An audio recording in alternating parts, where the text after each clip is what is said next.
China's gamble in Ukraine. Despite Washington's solemn guarantees to Ukraine, Beijing wagered everything on a dangerous gamble. On July 3, 2025, China launched its boldest military intervention in decades, dispatching more than 350 main battle tanks and 25,000 troops toward Ukraine's northeastern front. It was the largest deployment of Chinese ground forces since the Korean War. What followed was a nightmare. The sheer mass of firepower shattered Ukraine's defenses almost instantly. Quiet farmlands, once known for golden wheat and small villages, were transformed into smoldering graveyards of steel and ash. Ukrainian brigades fought desperately, but the assault was relentless. In just 3 days, more than 4,500 soldiers were killed or wounded, entire units dissolved under the weight of constant bombardment, and entire towns ceased to exist. Highways to the west overflowed with civilians, families clinging to survival, as columns of Chinese armor advanced without pause. Russian commanders, watching from their positions, believed the final chapter of the war was being written in their favor. Victory seemed inevitable. But then, something happened that shocked Beijing, stunned Moscow, and reminded the entire world why America remains the central pillar of global security. Within a single week, U.S. stealth fighters, autonomous drones, and armored spearheads reversed the battlefield momentum, dragging China and Russia into humiliation. The question remains, how did the United States turn the tide so quickly? And what warning does this victory send to nations daring enough to test America's resolve? The invasion begins on July 3rd. Eastern Europe changed overnight. With no public warning and minimal diplomatic signaling, Beijing committed its forces to Ukraine. The operation's scale left analysts in disbelief. Satellite images revealed Chinese Type 999 tanks crossing from Belarus into Ukraine's northeast, supported by more than 420 ZBL-09 infantry fighting vehicles and over 25,000 ground troops. These forces did not come alone. Behind them, Beijing unleashed 48 PH-L191 long-range rocket systems. Within minutes of the invasion's start, over 2,100 rockets blanketed Ukrainian defensive belts east of Kharkiv. Trenches were obliterated, communication hubs went dark. Shockwaves tore through the earth, lifting debris and flame hundreds of feet into the air.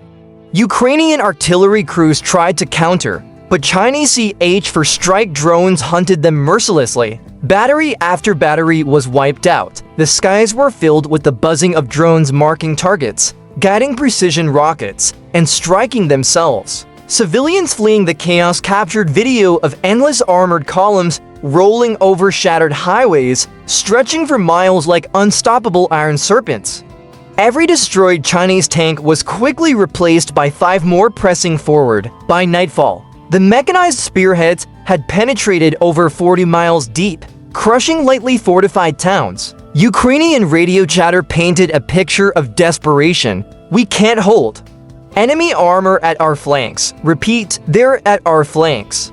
Kharkiv line compromised. Behind the front lines, panic took hold. Families loaded cars and carts, jamming the roads west. Cluster munitions fell on fleeing convoys. Drone footage later revealed entire neighborhoods leveled, homes still burning and convoys shredded by incoming rocket fire. For Ukraine, this was a catastrophe on a scale unseen since the start of the war. For NATO, it was an unmistakable sign of Beijing's intent. China was no longer a distant power, but an active participant in reshaping Europe's future. Shrapnel tore through the air and fires raged across shattered trenches. Within just 72 hours, Ukraine's eastern defenses had collapsed into chaos. Relentless swarms of drones circled overhead, feeding real-time targeting to heavy rocket batteries. Wave after wave of saturation fire smashed Ukrainian positions, and fast-moving Chinese armored columns exploited the gaps. Their lines didn't just bend, they cracked wide open. Ukraine's generals saw the truth with grim clarity. They could not hold the East alone.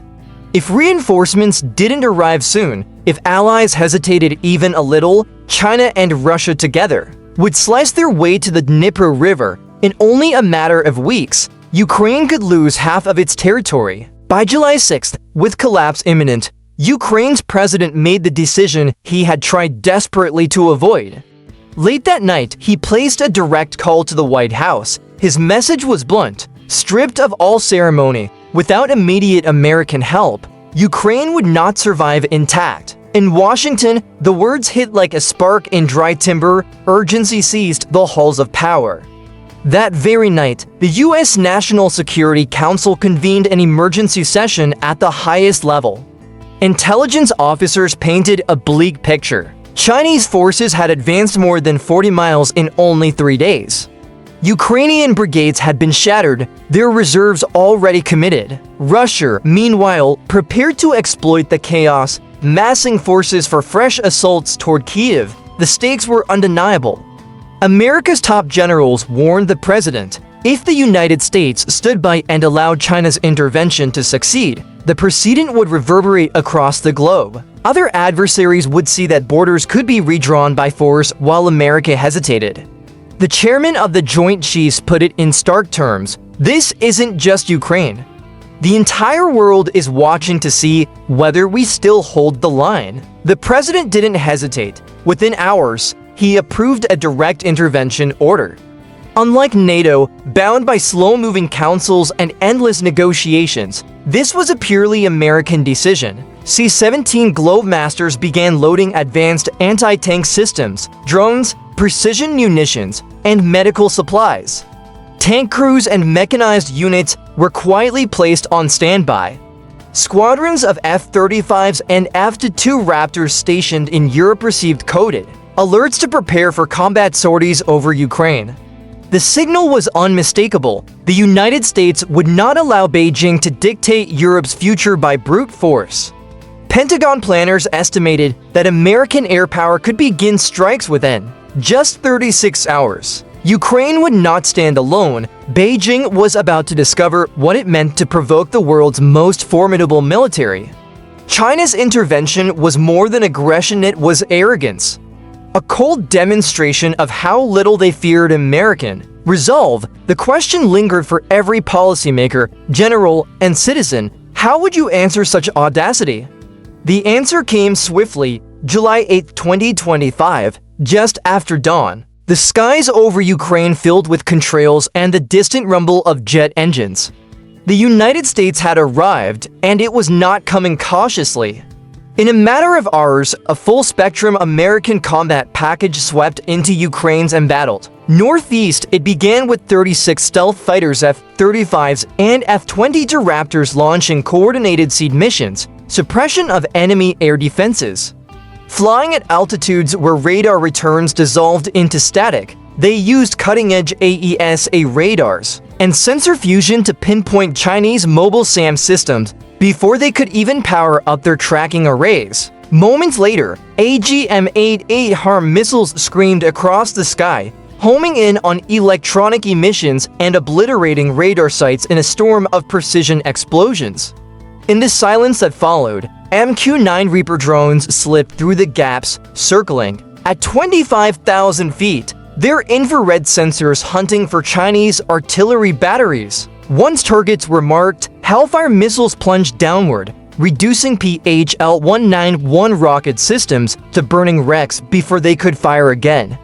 Then came the armor. C-17 transports landed on hastily prepared Ukrainian airstrips, their cargo bays, unloading M1A to save V3 Abrams tanks and Stryker Dragoon armored vehicles. These weren't relics, they carried upgraded thermal sights, digital fire control systems, and the ability to engage multiple targets simultaneously through smoke, at night, or in the chaos of battle. Within hours, American armored columns linked up with battered Ukrainian brigades. Infantry teams cracked open crates filled with javelin and tow missiles shoulder-fired. Fire and forget systems designed to make enemy armor a liability, not an advantage. These weapons were merciless, fired from hidden positions. The missiles soared upward, then dove almost vertically, striking tanks where they were weakest through the thinner top armor.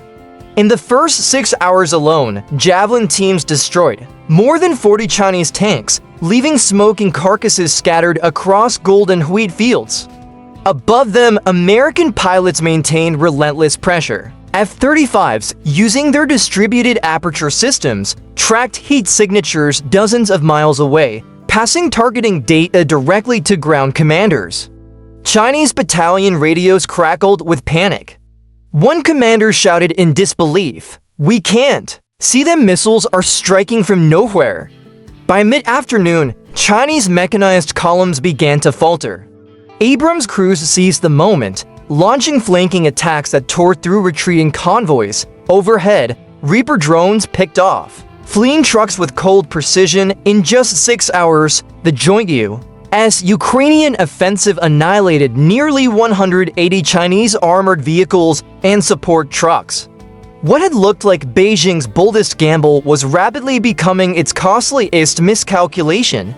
The battlefield spoke with brutal clarity. Technology, training, and resolve still mattered, and in this clash, America's edge was undeniable.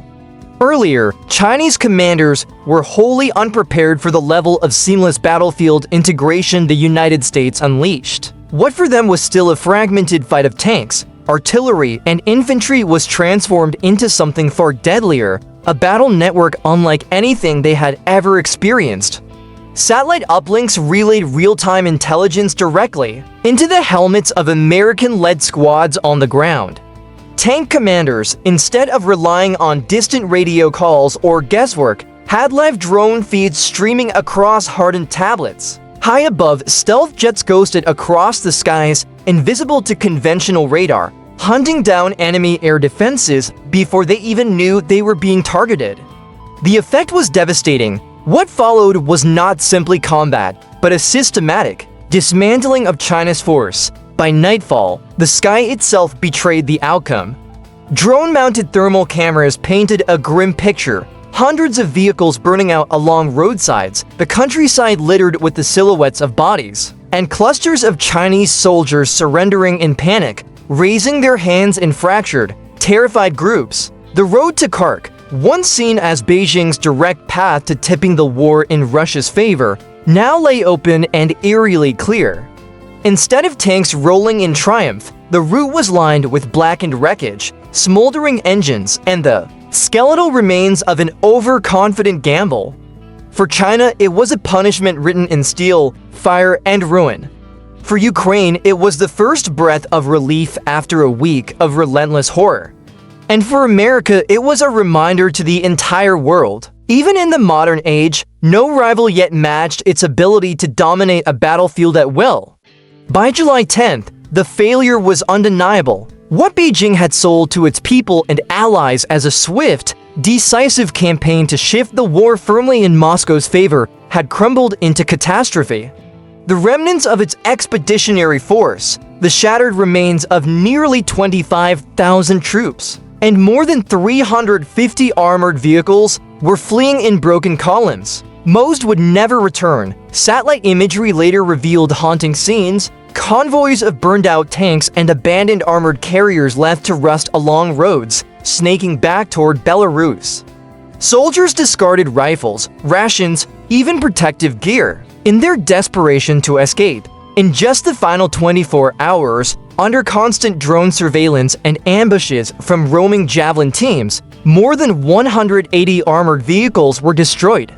When recovery teams later entered the area, they found chaos frozen in place, field hospitals abandoned in haste, supply trucks reduced to charred husks, ammunition scattered across fields, and makeshift graves dug shallowly, many bodies not buried at all. For China's leadership, the humiliation was beyond calculation. Thousands of lives lost, billions in advanced equipment destroyed, and nothing to show for it but international disgrace. The world reacted in shock. Emergency meetings rippled through European and Asian capitals, where leaders once cautious about openly aligning with Washington now quietly admitted what had become clear. America had once again reminded the globe why it remains the ultimate guarantor of security. With a blend of stealth aircraft, overwhelming armored strikes, and surgical precision weaponry, the United States demonstrated it could dismantle even a peer-level military in days rather than months. For Ukraine, the relief was immediate and profound.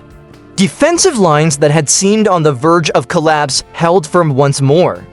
Ukrainian brigades, only days earlier staring down the risk of annihilation, began cautiously counterattacking, retaking towns littered with destroyed Chinese armor and burned-out convoys. Civilians emerged from hiding, waving tattered Ukrainian flags alongside those of the newly arrived American troops.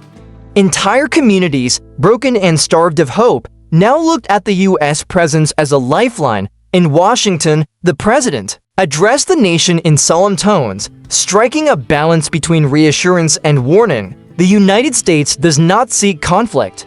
But let there be no doubt, no nation will redraw borders by force while America stands watch. The words echoed across the world, a signal of resolve. For China, the failed campaign was more than a military setback, it was a political and strategic humiliation.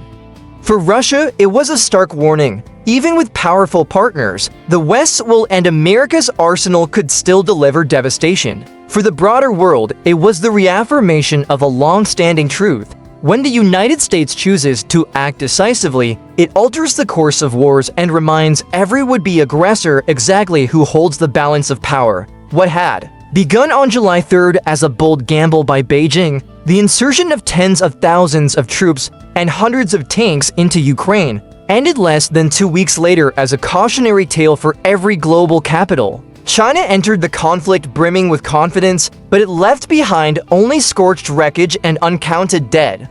Russia, staring out from collapsing front lines, was forced to reckon with the sobering reality that even alliances with major powers could not shield it from America's rapid, technology-driven onslaught. For Ukraine, the tide finally shifted.